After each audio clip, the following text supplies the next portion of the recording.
Sean Thornton. I'm the Senior Training Program Coordinator at the NRA. As the Senior Training Program Coordinator, is it fair to say you, sir, you may be an expert in the use of firearms as far as training? I've been called that, yes. Okay. I say that, at least in this room, sir, you're probably the leading expert with regards to that. Could you please address the argument that somehow public safety is going to be enhanced by firing one round out of a firearm in order to get your HQL license? Yeah, I don't agree with that. Could you tell us why, sir? Well, one round does not constitute the knowledge that's needed in order to be able to operate the firearm. Operating a firearm, operating it, showing proficiency in operating it, and so forth. The live round does not constitute that. I can see from, as I believe Mr. Jocelyn was talking about earlier, I can see all of that, the fundamentals, sight picture, breath control, body control, so on and so on. I can see all of that without them having to do so. I can see from, as I think most who are in this room who are instructors, you yourself, would say the most valuable training that you can get is actually dry fire, right? Yes, sir.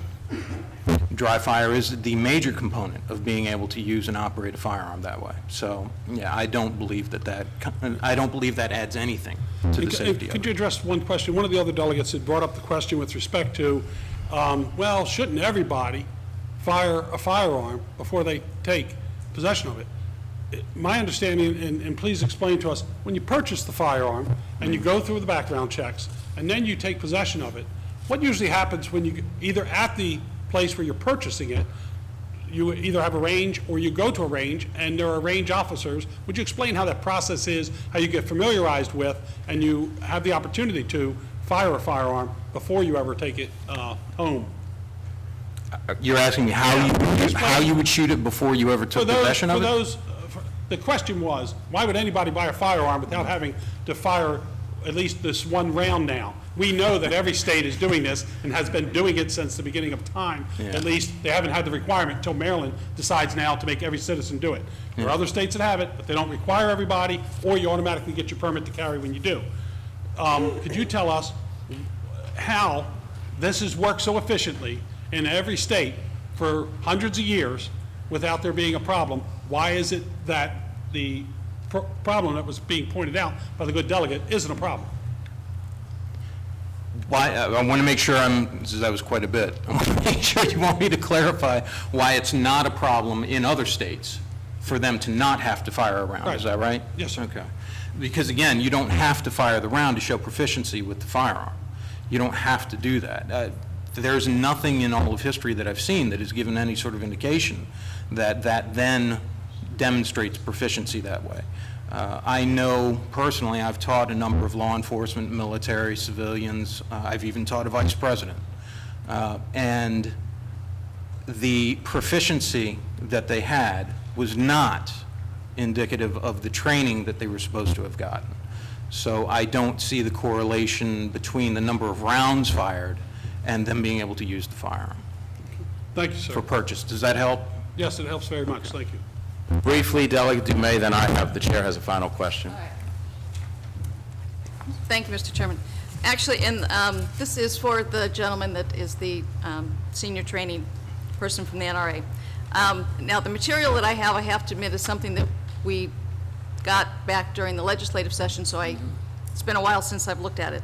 But I do have something that says that there's an NRA First Steps Pistol Orientation.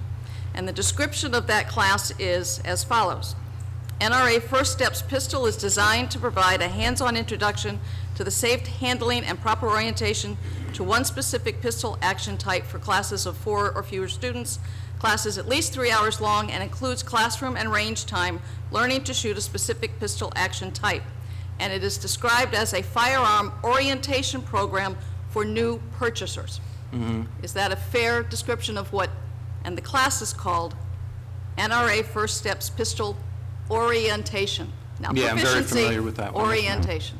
Yes, ma'am. Okay. And that does, in fact, include firing on a at least some range time is what the description It does, says. but again, that, if I may, ma'am, that class is not in order to purchase. That class, the goal of that is to orient them with the pistol first, proficiency in being able to operate it, load and unload, fundamentals, et cetera. The addition to that course is that we're also offering for them to be able to learn how to get good groupings. That's the Sorry, point of that. I didn't understand. Good groupings. And what does that mean for someone that doesn't? No, Chair. In order to be able to cluster your shots together in I a see. decent enough group to be able to satisfy the instructor's objectives.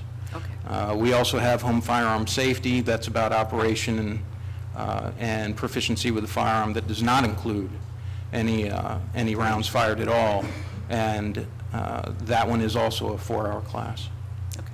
Thank you.